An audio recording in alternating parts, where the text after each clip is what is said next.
She has her podcast. I'm gonna ask her about. You know about mine because you're on it, you're watching it. But we always think about getting stuff done. Like that's the entrepreneur mindset. We can still have fun, but we're gonna get some work done. Yes, we got to. I said that was wrong. We here to have fun, but we gonna get some work done. But the thing is, look. But the thing is, it's like as content creators and as creatives and with our own platforms, we have to seize every opportunity. We really, really do. It's so important to do that because there's so many missed moments. And I know both of us can say there's a lot of missed moments like, oh, why didn't we capture that? But since we're both here, you know, we're sisters. Yes. This is what we do to support one another. Then why not? We got the tools. Girl, we came here with our mics, our tripods. We came here with everything ready to rock and roll because this is what we do.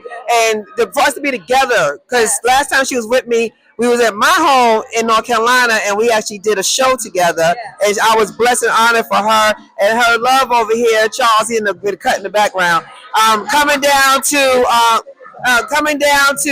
North Carolina to be able to interview on my show. And so now we're going to do this. But I want to ask some questions because I have her in the house, the remix coach. Let me tell you, this is one of the hardest working women that I know in this industry. She is always out there doing stuff. And let me tell you, I know we had conversations before about how it feels. And sometimes you feel like you're not being seen, you're not being heard. We had a conversation about that, and we both was boo-hooing because it does feel like you're doing this in vain. It don't feel like it's being like appreciated or valued, right? But tell me your feelings about that just right there. Just tell me that. See, she's trying to get me that. What I'm gonna do, I interviewed her for my podcast, but I didn't get emotional. Like, I mean, we need to go back and do a take two and really talk about this because it's important. And sometimes I've been doing this thing for 25 years. A lot of people don't even know half of my accomplishments and the things that I do because I'm just not that person to be like, this is what I do. And that, you know, but God sees that. And, you know, my silent prayers are to really, you know, push me forward. Where do you want me to go? Lead me. And, you know, it's not about comparison, but you see people who started maybe, you know, spent less time as you know, doing what you love. And then with you, it's timing and it's trying to see when it's going to hit or if somebody cares or somebody's listening or somebody's watching it. And, you know, that's the prayer, like, God, when? But we really have to be obedient to his timing because he does know best. We can think that we're giving everything that we have and we're doing what we're supposed to do and it's our time. You know, every year everybody's like, it's my season, it's our time. You know, especially in church. It's our time, it's our season. It'd be like that. We said that 10 years ago. But it really is God's time, you know, for him to show us when our time is. And everything in timing, and we have to be ready and prepared because we don't know the overflow that he has for us, and he wants to make sure we're equipped and can handle it. So I'm being patient. I'm staying in a child's place, and I'm being patient and listening to my Father. That's all I can do, you know. But sometimes you feel like you're not seen, you know. Yeah. And it seems like the work that you do, but I guarantee you're being seen. But God is so funny, right? God would have you thinking that.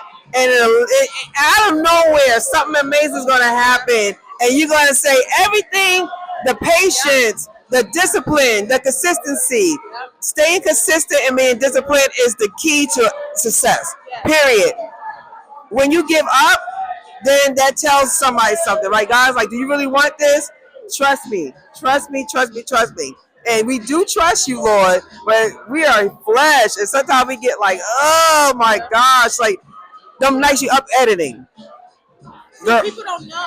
Like, people don't know the life of a creative, right? It doesn't stop because I'm editing in the car, then I'm changing the website, then I'm, you know, making a post, not just on one platform, but 4 platforms, and then I'm uploading this and downloading that, and, you know, doing things on the side and writing a book and still coaching and, you know, hosting shows and I mean, and so on and so on and so on. It's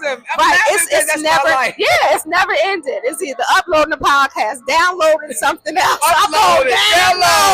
It's always something, creating content, trying to be creative, thinking about ways to so it can hit differently than the last one, and and then at the same time writing a book. And what time should we post it? Should we post this time?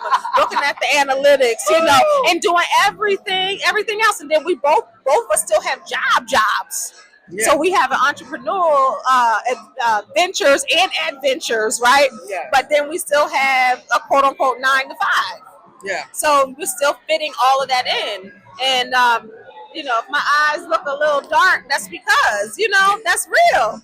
Like, I'm trying to get some sleep. This life is real, right?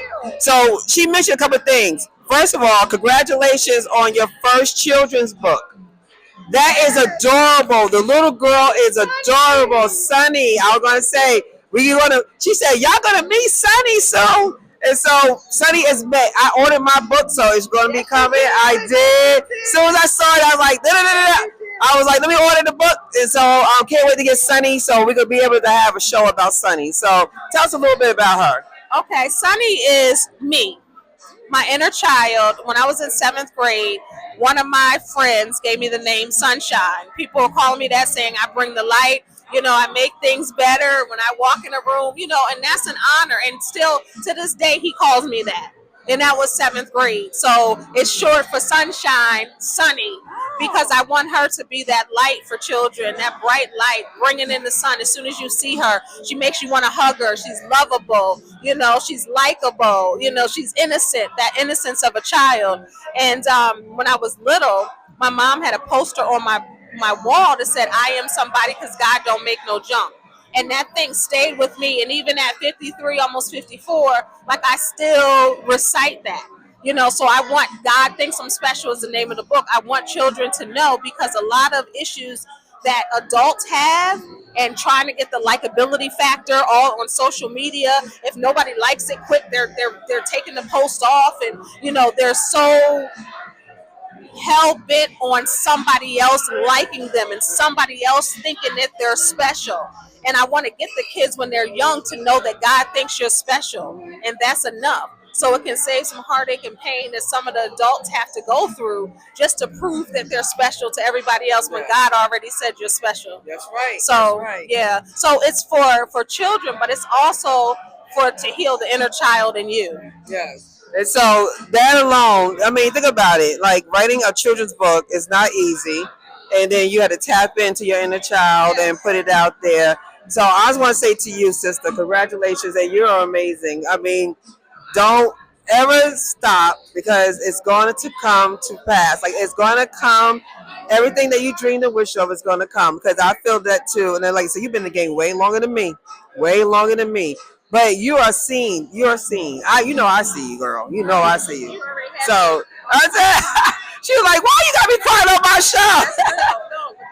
Yeah, but you're being seen, and like I was actually, she was blessed. She blessed me to be a part of her book. She did another book last year for Mother's Day, and she asked me to be a co-author on that, and I'm literally was like what? You girl, I'm telling you, you are amazing, and you always think of us. You always pull us in, and you think of us. And we just met, and you already have me on your radar for so many things. So I value and appreciate you, girl.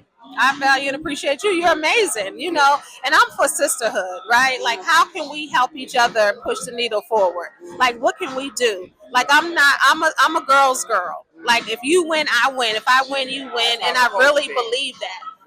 It's not jealousy. It's not any of that. Basically, if God is blessing you, then I know my turn is soon. You know what I'm saying? If he's doing that for you, it's showing me that it is possible. And that's how I look at it. And if we as women look at each other, pushing the needle forward and just saying, go sis, I'm proud of you, sis. We don't know. God is looking at that. How are we acting? Because our time is coming. No one's looking. Right, when no one's looking, how are we acting? Because he has to prepare us to see if we're ready. And the Bible talks about cheering for others and being a service to others and cheering when they cheer, right? So it's so important to be able to do that, and that's just my heart, Yeah. Exactly. Yeah. So I'm gonna say before we close out today that I am been blessed and highly favored by this lady sitting next to me, and you need people. Okay, let me give you my little soapbox before we get off. You need to have people like her around you because, first of all, it's going to keep you on your game. It's going to keep you with your eyes dotted and your T's crossed. It's going to make you feel like I got to go out here and do this. You hang around people that do nothing, you will slide into doing nothing too. People always say that doesn't happen. It happens. It's the way your body is functioning. That's where your mind works, your spirit works. You got to be around people that's a little smarter than you. It's someone that you could get something from, and they could get something from you. Right? It's a give and take. I could learn from her. She learns from me. But we could be each other cheerleaders and actually be each other's like confidants and support system. You have to have that, ladies and gentlemen. You have to have a tribe.